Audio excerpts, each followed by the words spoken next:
गरुड़ पुराण के अनुसार प्रत्येक व्यक्ति को जिनके पूर्वज पितृलोक में हैं, उनके पितृ ऋण को चुकाने के लिए वर्ष में एक बार श्राद्ध पक्ष के दौरान उन्हें भोजन अर्पित करना चाहिए तथा पितृपक्ष के दौरान आने वाली इंदिरा एकादशी पितृ ऋण चुकाने का एक विशेष अवसर है। नमस्कार, हरिओम ट्रेडिशनल में आपका स्वागत है।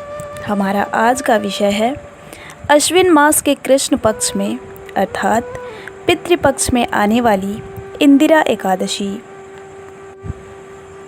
इंदिरा एकादशी व्रत का महात्म्य तथा व्रत विधि इस प्रकार है।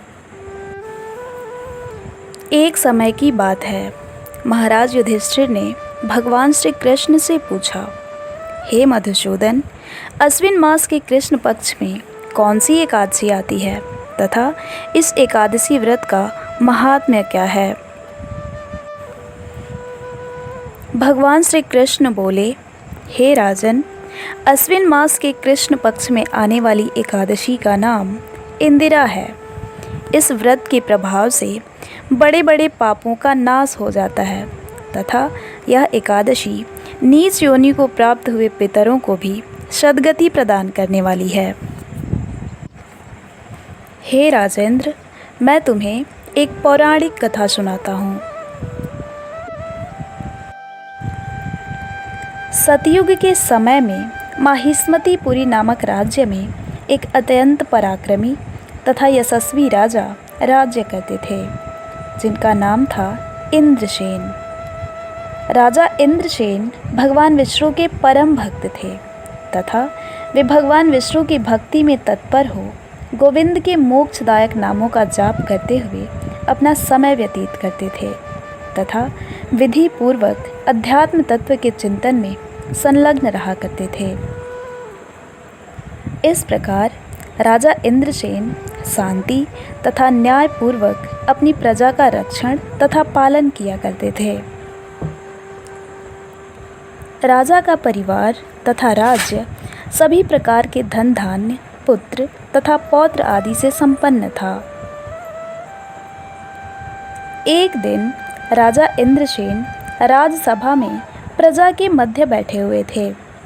उसी समय राजा ने देखा कि भगवान श्रीहरि के परम भक्त देवर्षि नारद आकाश मार्ग से नीचे की ओर आ रहे थे। राजा ने अत्यंत विनम्रता पूर्वक उन्हें प्रणाम किया तथा सुमधुर वाणी से देवर्षि नारद को अपने महल में आमंत्रित किया। तत्पश्चात राजा इंद्रसेन ने नारद मुनि को उचित आसन प्रदान किया तथा उनका योग्य सत्कार किया। राजा के आतिथ्य से देवर्षि नारद अति प्रसन्न हुए तथा उन्होंने राजा इंद्रसेन से उनके राज्य की कुशलता के विषय में पूछा। देवर्षि नारद की पूछने पर राजा इंद्रसेन ने कहा, हे मुनिवर, आपकी परम कृपा से मेरे राज्य के सभी अंग कुशल हैं। मैं अपनी प्रजा का अपनी संतान की भांति पालन करता हूँ तथा अपना अधिकांश समय भगवान श्री हरि के श्री चरणों में समर्पित करता हूँ। हे मुनिश्रेष्ठ, कृपा करके आप मुझे अपने आगमन का कारण बताएं। नारद जी ने कहा, हे नृपश्रेष्ठ, मेरी बात तुम्हें आश्चर्य में डालने वाली है। जब मैं ब्रह्मलोक से यमलोक पहुंचा तो मैंने आपके पिता को यमराज की सभा में देखा। उन्हें वहां देखकर मुझे आश्चर्य हुआ, क्योंकि वे सत्यनिष्ठ तथा न्यायप्रिय राजा थे। जब मैंने उनकी वहां उपस्थिति का कारण पूछा तो ज्ञात हुआ कि वे व्रत भंग के दोष के कारण अर्थात समय से पूर्व ही पारण करने के कारण उन्हें यमलोक में निवास करना पड़ा। उन्होंने आपके लिए संदेश भेजा है। उन्होंने कहा है कि हे पुत्र, कृपया तुम नियम पूर्वक आने वाली इंदिरा एकादशी व्रत का पालन करना, जिससे मैं अपने पूर्व जन्म के दोष से मुक्त होकर स्वर्ग लोक को जा सकूं।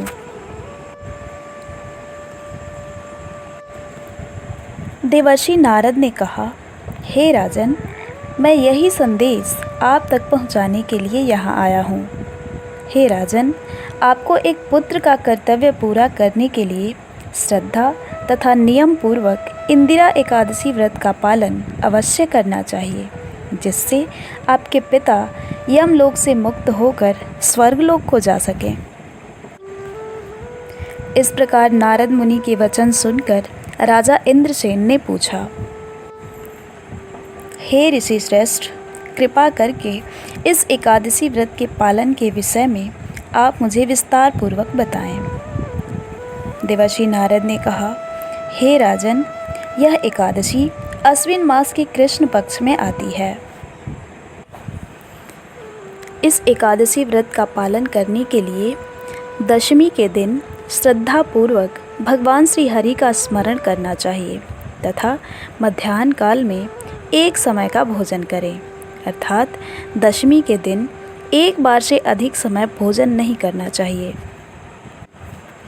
तथा रात्रि के समय भूमि पर शयन करना चाहिए।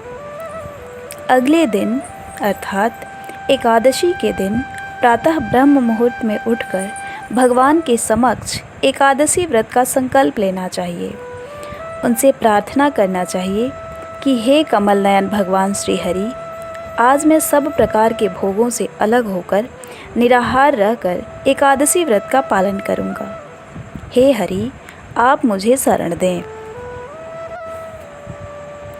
अपराह्न में पितरों की प्रसन्नता के लिए भगवान के विग्रह श्री शालिग्राम की पूजा करें तथा पितरों के निमित्त अन्नमय पिंड को सूंघ कर गाय को खिला दें तथा रात्रि के दौरान भगवान श्री हरि के समीप जागरण कर भगवान नाम जप या संकीर्तन करें तथा द्वादशी के दिन भक्ति पूर्वक भगवान श्री हरि की उपासना करें तथा ब्राह्मणों को उत्तम भोजन कराएं तथा पारण के समय मौन रहकर स्वयं भोजन ग्रहण करें।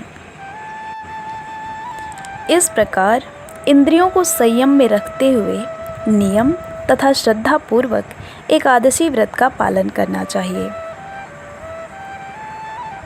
इस प्रकार व्रत विधि बताकर देवर्षि नारद वहाँ से चले गए। भगवान श्री कृष्ण कहते हैं कि हे युधिष्ठिर, इस प्रकार राजा ने देवर्षि नारद के बताए गए दिशा निर्देशों के अनुसार इंदिरा एकादशी व्रत का पालन किया तथा फलस्वरूप आकाश से पुष्पों की वर्षा हुई तथा राजा ने स्वयं आकाश मार्ग से अपने पिता को वैकुंठ की ओर प्रस्थान करते हुए देखा। कथा का समापन करते हुए भगवान श्री कृष्ण कहते हैं कि हे राजन, एकादशी व्रत के प्रभाव से राजा ने स्वयं भी जीवन के अंत में वैकुंठ लोक को प्राप्त किया। धन्यवाद।